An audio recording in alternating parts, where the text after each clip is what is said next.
এবারে শিপ্রা দত্ত।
শিপ্রা ধর, সঙ্গীত শিল্পী শিপ্রা ধর।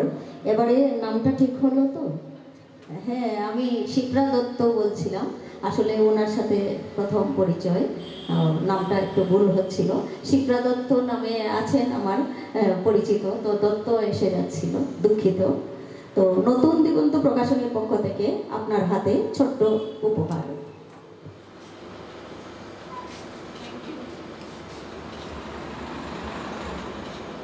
অনেক ধন্যবাদ শিপ্রা ধর, সঙ্গীত শিল্পী শিপ্রা ধর। এবারে ডেকে নিচ্ছি শর্মিষ্ঠা দাস চাকিকে, সঙ্গীত শিল্পী শর্মিষ্ঠা দাস চাকি। তো সবাই মিলে আনন্দ করাটাই, উৎসব শুরু করাটাই সেটাই বড় কথা। আর আজকে আমি নতুন কয়েকজনকে পেয়েছি এখানে আমাদের অনুষ্ঠানে, যেমন সুখেন এসছে, আশা করি প্রত্যেকবার পাবো তোমাকে, নিশ্চয়ই পাবো। হ্যাঁ, তো এইভাবেই আমাদের নতুন নতুন সংযোজন হয়, যেমন শিপ্রা ধরকেও নতুন পেয়েছি। তো এভাবেই নতুন নতুন সংযোজন হয়, আর পুরনোরা তো আছেনই। তো খুব ভালো লাগে, আপনারা যারা এসছেন সবার উদ্দেশ্যে কৃতজ্ঞতা, ধন্যবাদ। আর শর্মিষ্ঠা দাস চাকির গান। নমস্কার। আজকে আমাকে এই সাহিত্য গানের আড্ডায় আমন্ত্রণ জানানোর জন্য মিতাদিকে অনেক অনেক ধন্যবাদ জানাই। এই বিশ্বকর্মা পুজো মানে আমাদের উৎসব শুরু হয়ে যাওয়া। সামনেই দুর্গা পুজো আসছে, কিন্তু আমাদের কারোই মন ভালো নেই। তার কারণ হচ্ছে আমরা সবাই জানি যে কিভাবে একটা নিষ্পাপ মেয়েকে হত্যা করা হয়েছে। তার প্রতিবাদে আমরা অনেকেই সামিল হয়েছি। সেই প্রতিবাদী একটি গান আমি আমার অনুষ্ঠানে রাখছি, ছোট্ট করে গাইব।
আছেন। আপনি নিশ্চিন্তে গান করুন, অনেক মনের আনন্দে গান আরেকটা গান করুন। আর তারপরে আমি চয়ন ভট্টাচার্য, সাংবাদিক, সিনিয়র সাংবাদিক, তাকে অনুরোধ করব তিনি নতুন দিগন্ত প্রকাশনীর পক্ষ থেকে সামান্য উপহার শর্মিষ্ঠা দাস চাকির হাতে তুলে দেবেন। আমি লতাজির গাওয়া একটি বিখ্যাত গান, সেই গানটি দিয়ে আমি আমার অনুষ্ঠান শেষ করব।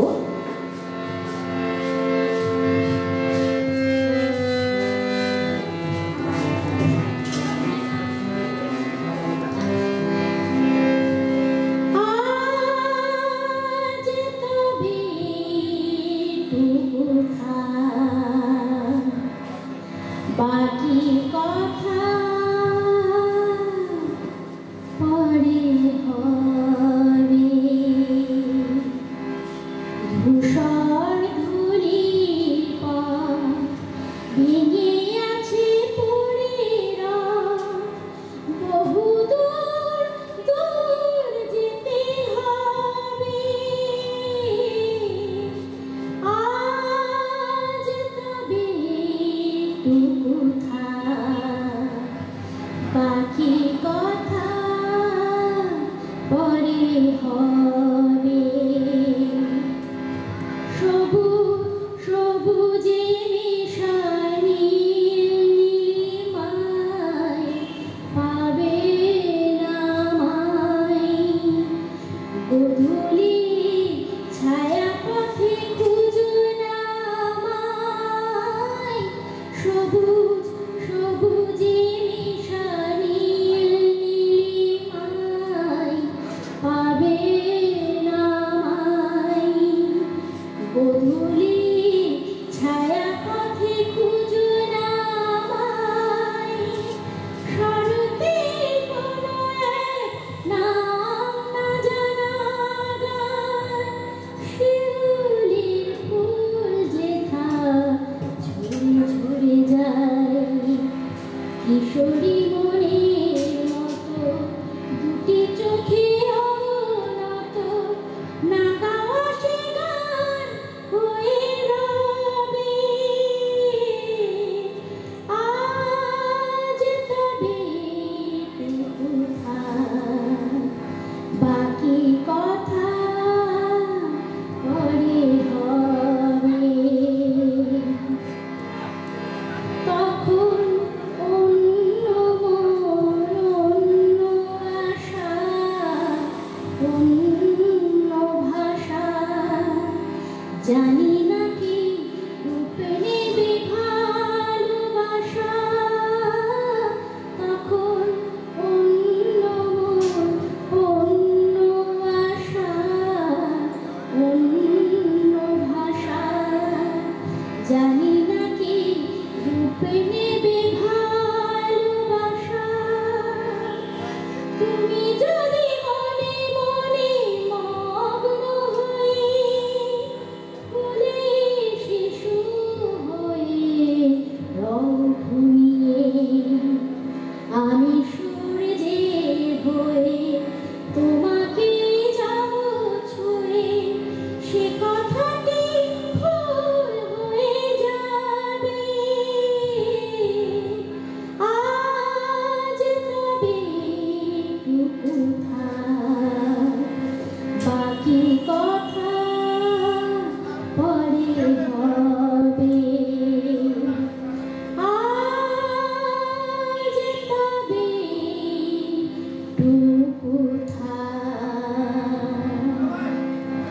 বাকি কথা পরে হবে। নতুন দিগন্ত প্রকাশনীর পক্ষ থেকে সামান্য উপহার শর্মিষ্ঠা দাস চাকির হাতে উপহার তুলে দিচ্ছেন সাংবাদিক চয়ন ভট্টাচার্য। এদিকে চয়ন আঙ্কেল।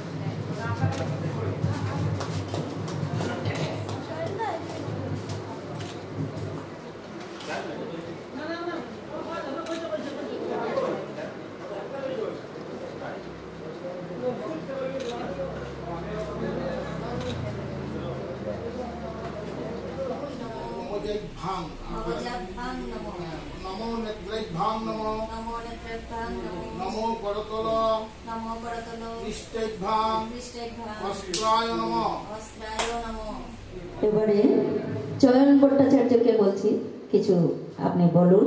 এখন ফাঁকা মাঠেই আপনি গোল দিন। কেন এলেন দেরিতে? তো ফাঁকা মাঠেই করতে হবে। তো আপনি এটা কিছু চিন্তা করে লাভ নেই, কারণ আমাদের ওপারে অনেক দর্শক আছেন, আমরা সেই কথাই চিন্তা করব। আপনি যেরকম আপনার কি নাম, অনুষ্ঠানের নাম? হ্যাঁ, খুল্লাতে যেরকম আপনি তো আপনার সামনে একজনও দর্শক থাকে না, থাকে নাকি? একজনও থাকে না, তো সেভাবেই আপনি বলবেন। একজনও দর্শক নেই মনে করুন, কিন্তু ওপারে অনেক দর্শক আছে, হাজার হাজার দর্শক। নমস্কার সবাইকে। আসলে নতুন দিগন্তের যে অনুষ্ঠান, এটাতে আমি গত 20 বছর থেকে আসছি। খুব কম মিস গেছে। বিশেষ করে নতুন দিগন্ত প্রকাশনী, যেটা শিলচরে বাংলা সাহিত্যের উন্নয়নের জন্য যা করেছে, এটা অন্য কেউ করতে পারে না, এটাই বিশ্বাস করি। আর মিতা দাস প্রকাশ তো উনি সরকারি চাকরি করলেও উনি অত্যন্ত দক্ষ একজন লেখক, দক্ষ একজন গল্পকার, দক্ষ একজন কবি, এবং সঙ্গে অত্যন্ত অনেক ওনার প্রতিভা জানেন না, অত্যন্ত সুন্দর সম্পাদনা করতে পারেন।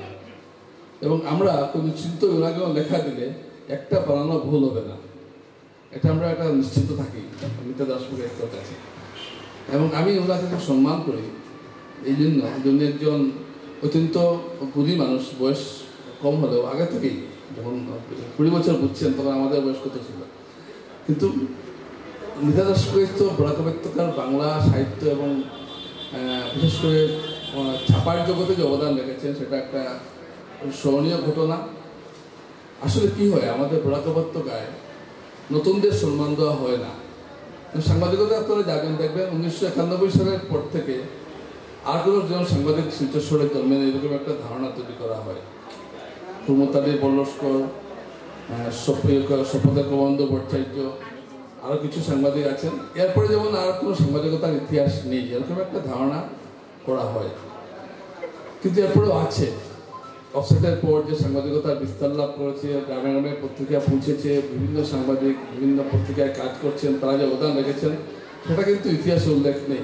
আমি নিয়ে একটা বই লিখব, এবং নতুন দিগন্ত সাপ্তাহিকের ক্ষেত্রে একটা বিরাট অবদান রেখেছে। গত 15-20 বছর থেকে অনেক স্টোরি গেছে নতুন দিগন্তে, যেটা অন্য কোনো দৈনিক পত্রিকাও প্রকাশ করতে ভয় পেয়েছে। আমিও লিখেছি, অন্যরাও লিখেছেন। তো এবং সরকারি চাকরি করেও মিতা দাস প্রেস এগুলো সম্পাদনা করেছেন, একটা বিরাট ব্যাপার। তো আজকের যে বিশ্বকর্মা পুজোটা হচ্ছে, এবং এটা প্রতি বছর হয়, এবং আমি মানে এই পুজো না আসাই পাই না, আমার দেরি হলো, কোনো কাজে থাকলে আমি এখানে একবার না একবার আসি। তো মিতা অনেক ধন্যবাদ, রাত্রিগুলো আয়োজন করেছেন। এবং আজকে আমি খুব ভালো লাগে যে এখানে যারা গাইছেন, এবং যারা আমি যে শোনার 24টা দাস চাকরির গানটা শুনলাম, উনি অত্যন্ত ভালো শিল্পী, ওনার গান আমার খুব পছন্দ হয়। তো এই যে ব্যাপারটা, যেভাবে নতুন প্রজন্ম উঠে আসছে, এবং আমরা একটা নিজস্ব ধারা তৈরি করতে হবে, কারণ পুরোনোদের উপর ভরসা করলে আমাদের চলবে না, এটাই আমার বক্তব্য। অনেক অনেক ধন্যবাদ নতুন দিগন্ত প্রকাশনীকে, এই সুন্দর অনুষ্ঠান প্রতি বছর আয়োজন করে যাচ্ছেন উনি। আমি প্রথমে আসিনি, জানি না কি হয়েছে আগে। অনেক ধন্যবাদ আপনাকে। নতুন দিগন্ত প্রকাশনের পক্ষ থেকে সামান্য উপহার তুলে দেওয়ার জন্য আমি কস্তুরী হোম চৌধুরীকে অনুরোধ করছি। কবি কস্তুরী হোম চৌধুরী।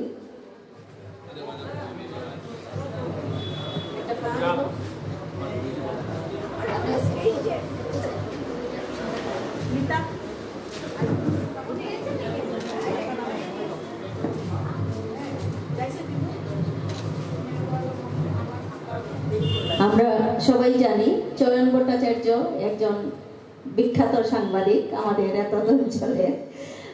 তিনি তার বর্তমানে তার এই খুল্লা সবাই দেখেন, অনেক পছন্দ করেন। তিনি মন খুলে খুল্লায় আলোচনা করেন। আর কারেন্ট যত বিষয় নিয়ে যত অনেক যেগুলো মানে সাম্প্রতিক বিষয় যেগুলো খুব দরকারি বিষয় সেগুলো নিয়েই তিনি আলোচনা করেন, রাজনৈতিক হোক আর যে কোনো সমস্যাগুলি নিয়ে হোক। মূলত তিনি আমাদের সমস্যা বরাক উপত্যকার সমস্যাগুলিতে আলোকপাত করেন। ধ্রুবজ্যোতি মালাকার আছেন কি? চলে গেছে। আমাদের অনুষ্ঠান আমরা এখানেই শেষ করব। তো একটা বই রয়ে গেছে উন্মোচনের জন্য।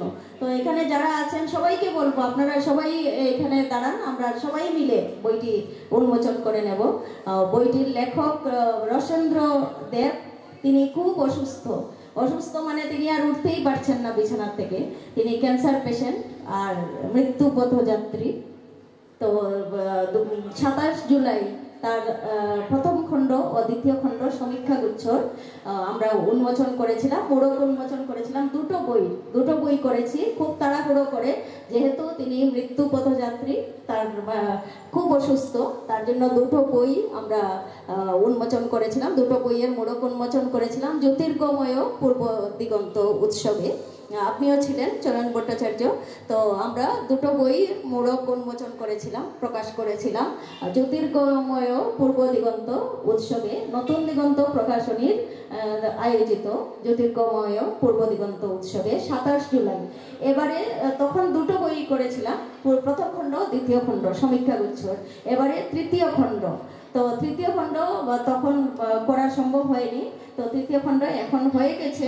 তো আমরা আজকের এই পুণ্য দিনে, বিশ্বকর্মা পূজার দিনে, শারদ উৎসবের সূচনার দিনে আমরা এই পুস্তকটি প্রকাশ করব।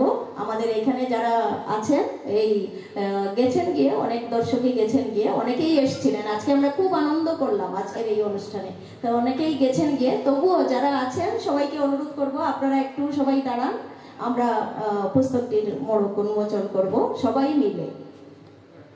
আর রসেন্দ্র দেব, যিনি পূর্ত বিভাগের পিডব্লিউডির উচ্চ পদে ছিলেন, আধিকারিক ছিলেন, তিনি chief engineer, additional chief engineer ছিলেন এবং লেখক ছিলেন। তার লেখক ছিলেন না, সরি, আছেন। আর তিনি আগে আমরা নিয়মিত দেখেছি যে দৈনিক পত্রিকাগুলোতে তার লেখা নিয়মিত প্রকাশিত হতো, পোস্ট এডিটোরিয়ালে উত্তর সম্পাদকীয় তার লেখা নিয়মিত প্রকাশিত হতো। সেই উত্তর সম্পাদকীয় নিয়ে, সেই পোস্ট এডিটোরিয়ালগুলো নিয়েই তার সমীক্ষা গুচ্ছ প্রথম খণ্ড, দ্বিতীয় খণ্ড ও তৃতীয় খণ্ড, এবারে তৃতীয় খণ্ড প্রকাশিত হবে, প্রকাশক নতুন দিগন্ত প্রকাশনী। আর এই সমীক্ষা গুচ্ছে, তার সমীক্ষা গুচ্ছগুলোতে যেগুলো লেখা ছিল সবগুলো লেখাই তার কারেন্ট টপিক নিয়ে, যেটা সমস্যা, যেরকম চয়ন ভট্টাচার্য একটু আগে বললাম যে তিনি সাম্প্রতিক সমস্যাগুলি নিয়ে আলোকপাত করেন। তো সেভাবে রসেন্দ্র দেব, তিনি সাংবাদিকতা করতেন না কিন্তু লেখতেন এই সমস্যাগুলি নিয়ে, নিয়মিত প্রকাশিত হতো। তার যুগশঙ্খ, গতি, সোনার কাছাড়, সাময়িক প্রসঙ্গ সব পত্রিকাতেই তার লেখা প্রকাশিত হতো। তো আমরা তার দীর্ঘায়ু কামনা করছি, তার আরোগ্য কামনা করছি। রসেন্দ্র দে, লেখক, প্রকাশক নতুন দিগন্ত প্রকাশনী, সমীক্ষা গুচ্ছ তৃতীয় খণ্ড।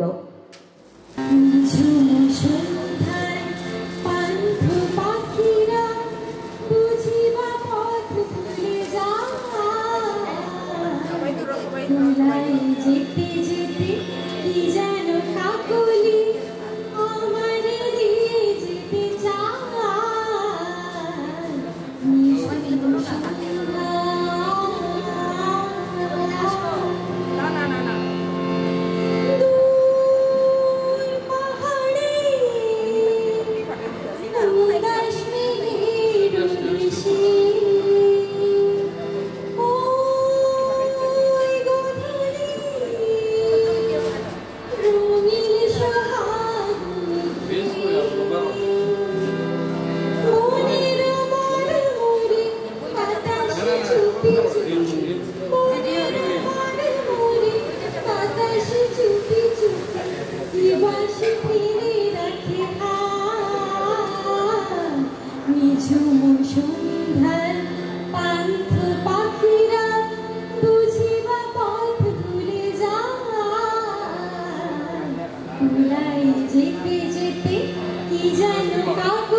স্বপনে কথা বলি ফোটে কি ফোটে না